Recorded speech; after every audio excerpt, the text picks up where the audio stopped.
नमस्ते एवरीवन। चलिए हमारे बुक रीडिंग के इस चैप्टर पे शुरू होते हैं हम। You can heal your life के हमारा 14 चैप्टर चल रहा है। हमने बॉडी पार्ट्स पे हम हैं। अब हमें जो बॉडी पार्ट करना है थ्रोट का, मैंने पहले करे थे, बाकी ऊपर के हमारे हेड से लेके यहाँ तक का। अब हमारा इम्पॉर्टेंट है थ्रोट।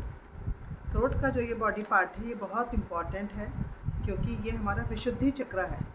अगर हम अपने चक्रों के उस पर जाएंगे तो this is our Vishuddhi chakra and this represents, throat क्या रिप्रेजेंट करता है? थ्रोट हमारी रिप्रेजेंट करता है ability to speak for ourselves, खुद के लिए बोलना कि मुझे ये चाहिए या मैं ये हूँ।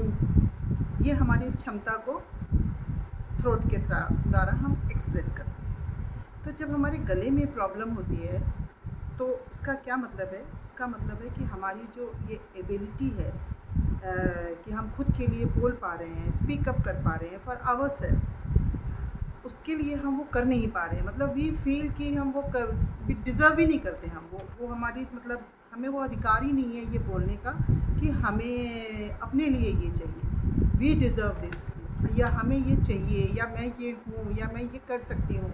अपने लिए बोलने का हमें कोई राइट नहीं है। It's just for others we can say. तो जब हम ऐसा करते हैं तो हम अपने लिए स्टैंड ही नहीं ले पाते। तो सोर थ्रोट जो हमारा कहते हैं ना, गले में खिच हो रही होती है, तो जो सोर थ्रोट होता है, तो सोर थ्रोट क्या प्रेजेंट करता है? ये रिप्रेजेंट करता है हमारे एंगर को, कि हमारे अंदर बहुत गुस्सा है। गुस्सा बहुत सारी चीज़ों के लिए हो सकता है जो हम एक्सप्रेस नहीं कर पा रहे हैं। अगेन आई सेड कि थ्रोट क्या है हमारा, रिप्रेजेंट करता है एंगर को रिप्रेजेंट करता है। तो जब गले में वो खिच है, हम अपने क्रोध को भी निकाल नहीं पा रहे हैं, बहुत सारा चीज़ों के ऊपर हमें डिस्प्यूट्स है, एंगर है, पर we are not able to express it, तो गले में खिच वो रिप्रेजेंट करती है। Then if a cold is involve, like अगर हमें गले में ठंडा का असर है, लाइक गले में खराश वो हो जाती है ना ठंड के कारण, सर्दी का असर हो जाता है गले में, तो that it means there is a mental confusion. इन योग में we explain it very beautifully कि how the our mind and body is beautifully connected. हमारा जो एंशंट स्क्रिप्चर है बहुत ही ब्यूटीफुल है, उसमें ये सारी चीज़ें हैं, लेकिन शायद हम उसको पढ़ना नहीं चाहते हैं। तो ये जो है इसमें इन्होंने बताया है बहुत अच्छे से, लुइस ने इसको एक्सप्लेन किया है कि इट मीन्स कि हमारा मेंटल कन्फ्यूज़न, हमारी माइंड में जो कन्फ्यूजन्स चल रहे होते हैं वो हमारी बॉडी में भी एक्सप्रेस होते हैं। तो जो हमारी बॉडी में कोल्ड का एक्सप्रेशन है ये हमारे मेंटल कन्फ्यूजन को एक्सप्रेस करता है। देन देयर इज़ ए लेरेंगाइटिस जो प्रॉब्लम होती है गले की, इट मीन्स कि आपको इतना गुस्सा है कि आप उस गुस्से को बोल भी नहीं पा रहे हो, आप अपने गुस्से को एक्सप्रेस भी नहीं कर पा रहे हो। तो थ्रोट का क्या है? थ्रोट हमारे क्रिएटिव फ्लो को एक्सप्रेस करता है। लाइक क्रिएटिविटी कहाँ से एक्सप्रेस होती है? हमारे थ्रोट चक्र से, हमारे गले से। Like if you are a singer, if you write poems, if you want to recite a poem, अगर आप पोएम को स्टेज पे बोलना चाहते हो, शायरी करना चाहते हो, या आजकल बहुत स्टैंड अप कॉमेडियन हो गए हैं, वो सब लोग कहाँ से आप अपनी क्रिएटिविटी को एक्सप्रेस कर सकते हो? जो आपके थॉट्स हैं आप अपने थ्रोट चक्र से एक्सप्रेस कर सकते हो, अपने गले से एक्सप्रेस कर सकते हो। तो जब आपका वो क्रिएटिविटी का जो फ्लो आपका अगर रुकता है तो आपके गले में फिर प्रॉब्लम होती है। और जब गले में प्रॉब्लम होती है, मतलब क्रिएटिविटी का फ्लो रुकता है, तो इट मीन्स कि आप फ्रस्ट्रेटेड होते हो। देन ऑफकोर्स आप जो करना चाह रहे हो वो आप कर नहीं पा रहे हो, तो आप फ्रस्ट्रेटेड तो होगे ना, तो आप फ्रस्ट्रेटेड हो रहे हो। तो वो जैसे कि बहुत सारे लोग होते हैं हमेशा ना दूसरों के लिए जीते हैं, they always live for others. हमारे एग्जाम्पल के तौर पे कह लो, सिंपल तौर पे हमारी मदर्स हैं, फादर्स हैं, या जो प्रोवाइडर पर्सन होता है हमारी फैमिली में, चाहे वो वाइफ हो, चाहे मदर हो, चाहे फादर हो, या हस्बैंड हो, जो प्रोवाइड करता है, तो वो हमेशा जो प्रोवाइड करता है वो हमेशा अपने लिए चीज़ें नहीं करेगा। मतलब like he is earning everything but he will not do much things for himself. वो हमेशा अपनी वाइफ के लिए, या बच्चों के लिए, या पेरेंट्स के लिए, हमेशा दूसरों के लिए सोचते रहेंगे और अपने लिए नहीं करेंगे। तो उनके लिए क्या होता है कि वो जो करना चाहते हैं, बहुत समय क्या होता है उनकी लाइफ में वो टॉन्सिल्स और ये थायराइड का प्रॉब्लम ये बहुत डेवलप हो जाता है। स्पेशली लेडीज़ को आप देखोगे थायराइड बहुत डेवलप होता है, और बच्चों के केसेस भी। और थायराइड हमारा क्रिएटिविटी का है। क्रिएटिविटी का कैसे आप समझो, थायराइड जो ये ग्लैंड है हमारा, इसी से हमारी हाइट बढ़ती है। ये हमारे मेटाबॉलिज्म को कंट्रोल करता है। बच्चों की हाइट का बड़ा होना, छोटा होना, मोटा होना, पतला होना, ये सब हमारे थायराइड ग्लैंड पे डिपेंड करता है। हमारे थायराइड ग्लैंड हमारे पूरे मेटाबॉलिज्म को डिफाइन करता है। तो इतना इम्पॉर्टेंट ग्लैंड है ये हमारा। तो ये हमारी क्रिएटिविटी के फ्लो को रोकता है।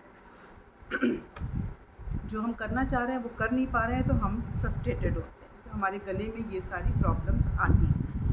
ये हमारा इम्पॉर्टेंट एनर्जी सेंटर भी है, जैसे मैंने पहले भी बोला विशुद्धि चक्र है, ये हमारा इम्पॉर्टेंट एनर्जी चक्र है। Vishuddhi chakra is our 5th energy centre.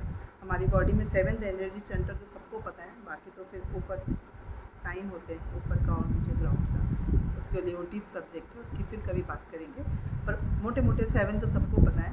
तो ये हमारा 5th एनर्जी सेंटर है। तो ये वो जगह है जहाँ से चेंजेस होना शुरू होते हैं। मैंने बताया ना कि हमारा यहाँ से चेंजेस होना शुरू होते हैं, हार्मोन्स चेंजेस होते हैं, मेटाबॉलिज्म होता है, हाइट बढ़ती है, छोटी होती है, सारे परिवर्तन, बच्चे ग्रो होते हैं, चेंजेस होना शुरू होता है ना, छोटे से बच्चे बड़े होते हैं तो हमारा थायराइड ग्लैंड इन्वॉल्व है, तो यहाँ से चेंजेस होना शुरू होते हैं। फिर एक स्टेज पे आके हमारी बॉडी में अलग हार्मोन्स आते हैं, हम वेट गेन करते हैं, बॉडी में हमारा शरीर भरने लगता है। सब कहाँ से हो रहा है? ये सब हमारे थायराइड ग्लैंड, हमारी एक्टिविटीज़ हमारी जो है यहाँ से बहुत होती है। इसमें क्या होता है, हमेशा गले में वो प्रोसेस चलता रहता है। There is always a process of change in our throat. तो जब इसमें अगर रेसिस्टेंस आता है, अगर हम स्टबर्न्स होते हैं, अगर हमारे थॉट्स में हमेशा कन्फ्यूजन चलते रहते हैं, तो जस्ट ए प्रोसेस, और हम उस चेंज को एक्सेप्ट नहीं कर पाते। When there is a stubbornness, हमारे अंदर रेसिस्टेंस है उस चेंज को एक्सेप्ट करने की, हम चेंज की प्रोसेस को रोकते हैं, तो आप देखोगे हमेशा दे विल, आपके अगर गले में कोई प्रॉब्लम है, लुई सेज कि अगर मैं अपनी वर्कशॉप में ये बहुत करती हूँ कि जिसको भी खांसी आती है ना, कफ आया किसी को, खुद को आया या किसी और को आया, तो देन ऐसे कि नोटिस है कि अभी क्या कहा गया था जिसके लिए वो रेजिस्टेंस आया। तो रेजिस्टेंस आया तो हम जैसे गले में खिंच खिंच, यू रिमेंबर वो मूवी आई थी हम आपके हैं कौन, जिसमें वो कुछ कहते हैं तो गले में मतलब हम उसको रोक रहे होते हैं। That was on a fun note, पर गले में खिंच खिंच वो रिप्रेजेंट करती है हमारी। तो वर्कशॉप में भी वो कहती हैं कि जब एवरी टाइम समवन चेंजेस, तो मैं कहती हूँ अपने गले को छू कर कहो, जब आपके गले में रेजिस्टेंस क्रिएट हो रहा है तो अपने गले को ऐसे टच करो and then say I am willing to change, I am willing to change. मैं चेंज होने के लिए तैयार हूँ, मैं चेंज होने के लिए तैयार हूँ, मैं चेंज होने के लिए तैयार हूँ, मैं इस परिवर्तन के लिए तैयार हूँ, मैं परिवर्तित हो रहा हूँ। क्योंकि सबसे ज़्यादा देखो हमें परिवर्तन से डर लगता है, हम कोई भी परिवर्तित नहीं होना चाहते लाइफ में, तो उसको आप बोलते हैं मैं परिवर्तित हो रहा हूँ, मैं परिवर्तित हो रहा हूँ, मैं परिवर्तित हो रहा हूँ। तो ये अगर आपकी ये जो एक्टिविटी है जो मैंने अभी आपको बताई कि आपको अपने गले को छूना है और आपको पहले बोलना है, पहले सबसे पहले ध्यान लगाना है, लंबी गहरी श्वास लेनी है, श्वास को छोड़ना है, so that you are in a calmer mode, you are in a alignment. जो आप एक्टिविटी कर रहे हो आप उसके अलाइनमेंट में। Then you just say close your eyes and then you just say I am willing to change। मैं change होने के लिए तैयार हूँ, मैं परिवर्तन के लिए तैयार हूँ। क्योंकि कई बार हमें पता भी नहीं होता है कि हमें क्या चीज़ें रोक रही हैं, हम किस चीज़ के लिए रेजिस्टेंस कर रहे हैं। जैसे लाइक अभी बताया कि बहुत सारी चीज़ों के लिए हम रेजिस्टेंस कर रहे होते हैं, लेकिन मैंने देखा है, ये चीज़ को महसूस किया है कि एट टाइम्स हमें नहीं ही पता होता है कि हम किस चीज़ को रेजिस्टेंस कर रहे होते हैं। तो आप सिर्फ इतना ही बोल के देखो and it will start bringing change. ये मैं एक अपनी मेरी स्टूडेंट है उसको मैं स्पेशली बता रही हूँ कि वो भी ज़रूर देख के करे, मैं कराती भी हूँ, तो शायद she will understand it more clearly कि अपने गले को छुओ और कहो इसको कि मैं हर परिवर्तन के लिए तैयार हूँ, मैं हर परिवर्तन के लिए तैयार हूँ, मैं हर परिवर्तन के लिए तैयार हूँ। जब आप ये कई बार ये एक्सरसाइज कर लोगे देन आपकी स्टेट जो है चेंज हो जाएगी, मेंटल स्टेट, फिर आपको परिवर्तन इतना मुश्किल नहीं लगेगा।